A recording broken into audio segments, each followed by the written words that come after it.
こんにちは。グラッシャー銀座院で脂肪吸引専門で施術をしている森脇です。今回は41歳女性、頬、顎下のボリュームを少なくしたいということで、顔の脂肪吸引を希望してくれた方のカウンセリング、マーキング、施術風景、ビフォーアフターを紹介していきます。早速見ていきながら解説していきます。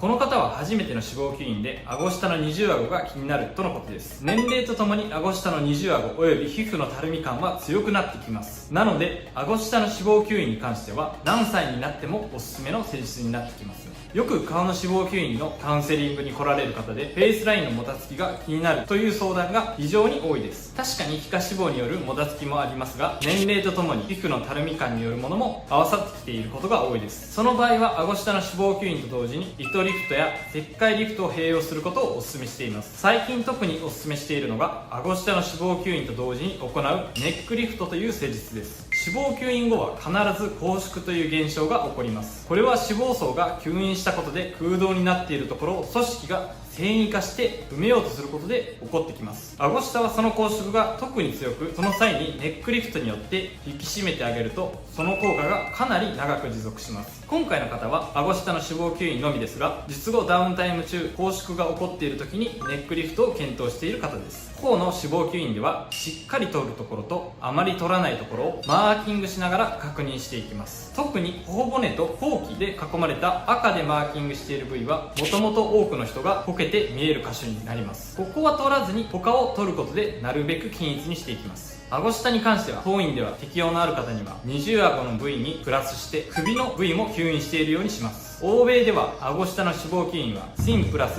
ネックライポサクション、つまり顎と首の吸引を同時に行っています。二重顎が強い方は首まで取らないと段差になることがあるので、皮下脂肪が厚い方には特におすすめです。それでは施術を見ていきましょう。いつものように静脈麻酔で眠ってもらっている状態から始めます。当院で使う代表的な麻酔薬はプロポフォールとミダゾラムを使って眠ってもらっています。プロポフォールは大体使うと1分以内には眠ってもらうことができます。なので気づいたら手術は終わっているので、施術中の記憶は全くありません。主目線定器を巻いていきます。大体平均的に左右 100cc ずつ、顎下 50cc ずつ巻きますが、脂肪量や取りたい部位が個人個人で違うので若干変えています。この主目線定器には麻酔作用のあるものと血管収縮作用のあるものが含まれているので、術後のダウンタイム軽減や痛み軽減にもなります。この主目線定器をしっかり脂肪層に巻くことで均一に脂肪を吸引していきます。その後でレーザーをかけていきます。特に口横のジョールファットやほっぺたのメーラーファットなどの部位は脂肪が硬い傾向にあるので、レーザーをしっかりかけて柔らかくしてあげることで脂肪が吸引しやすくなり、おこつきの軽減ができます。このレーザーは超音波で発することで脂肪を柔らかくする作用があります。また顎下に関しては可能な限り脂肪を吸引したいので、しっかりレーザーをかけていっています。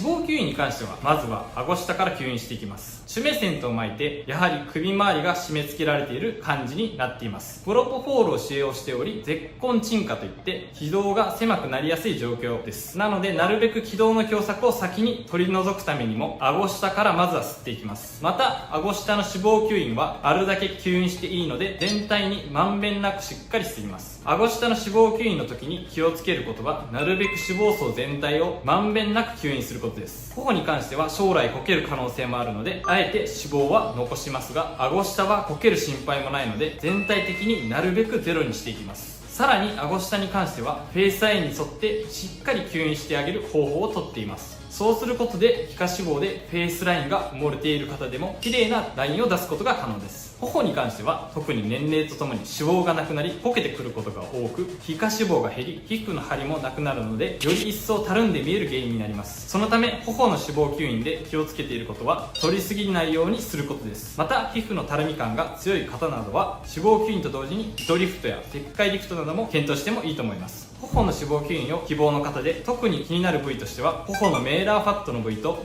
口横のジョールファットの部位です。ただメーラーファットの部位は取りすぎると顔のバランスが悪くなるので微調整が大事になってきます。頬、顎下の脂肪吸引の施術時間はだいたい15分から30分程度です。脂肪量も個人個人で変わってくるので一概には言えませんが、取れる脂肪量は40から 80cc くらいです。例えば太ももだと2000から 3000cc 取れるのですが、顔の脂肪吸引は少しの脂肪量を取るだけでもかなり変化率と満足度が高い施術になってきます。その分繊細な施術にもなってきますね。